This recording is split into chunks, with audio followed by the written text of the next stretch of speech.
obviously prevention is key in identifying the markers before you even get pregnant or during pregnancy. And then you've obviously got the parents like myself who have older children who have started the protocol maybe a little bit later than others. So the progress, it's going to take a lot longer. And one thing, from personal experience and the wider ASD community, at least in the UK, is that a lot of people are being fed that there are these quick fixes to helping the biochemistry, like we touched on earlier with CoQ10, GABA supplementation, creatine, or people think that there may be some sort of minimization of certain symptoms with the supplementation of certain things, and then all of a sudden the supplements stop working, and then it's this evil cycle. I see it throughout the community. So just remember that in your brain, if you want to turn a signal off, it's very local. So you have a GABA producing neuron and it goes bang, it turns that the neuron that it's attached to off. If you flood the body with a GABA agents, it doesn't know what it's turning off. Yeah. It's everywhere. The body does it very specifically. And what you find is when these kids get on drugs, they become addicted to them. SSRIs are one of the ones, the most evil things they get addicted to. And you've got to get them off it. GABA agonists are the same. And you have to get them off. The body have to say, hey, I'm making 50 times as much of this stuff as I need. Yeah. And also you have to remember that if a child is active and neurotypical children are very active. They run around, they're impossible to deal with.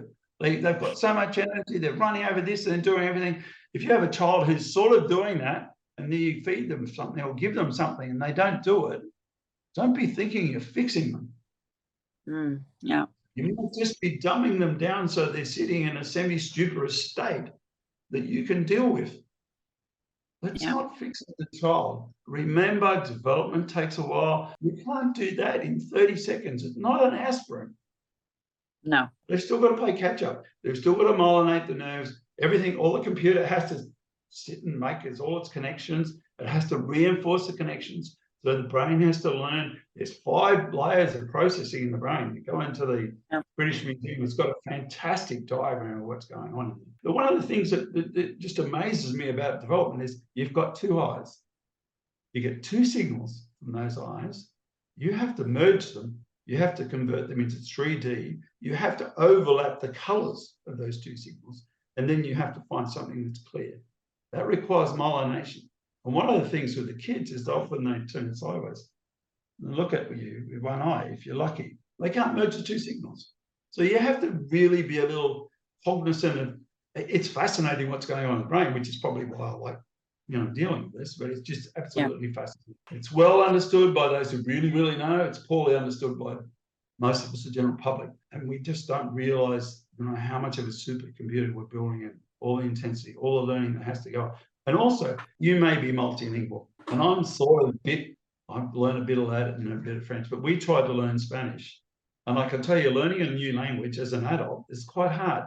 Now, you have a child there who doesn't know whether you're talking about nouns, verbs, or whatever. You're going gobbly, gobbly, gobbly in front of them. And often the parents just keep talking. And somehow, neurotypical child picks out, they're talking about the cat. That's with everything functioning. Now, you try and put that underwater and not receive the sounds properly. You can't even work out whether you've got stereo going on, and you have all these problems.